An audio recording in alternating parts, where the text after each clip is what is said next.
చైనాకి సంబంధించినటువంటి BYD ఏదైతే ఎలక్ట్రిక్ వెహికల్స్‌లో అతి పెద్దదైంది. ప్రపంచంలో ఇప్పుడు ఎలక్ట్రిక్ వెహికల్స్ అత్యధికంగా అమ్మిన సంస్థగా దానిదే రికార్డ్. టెస్లాని కూడా కొట్టేసి అది BYD ఇప్పుడు వరల్డ్ వైడ్‌గా నంబర్ 1గా ఉంది. ఈవెన్ అమెరికాలో కూడా అయి సక్సెస్‌ఫుల్‌గా నడుస్తుంది.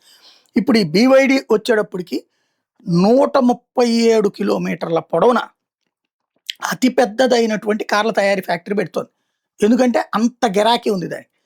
దాంతోపాటు ఎలక్ట్రిక్ బ్యాటరీలు తయారు చేసేటటువంటి సంస్థ. ఇది అమెరికాలోని శాన్ ఫ్రాన్సిస్కో నగరం అంత సంస్థ అనమాట. అంత భారీ స్థలంలో పెడుతోంది.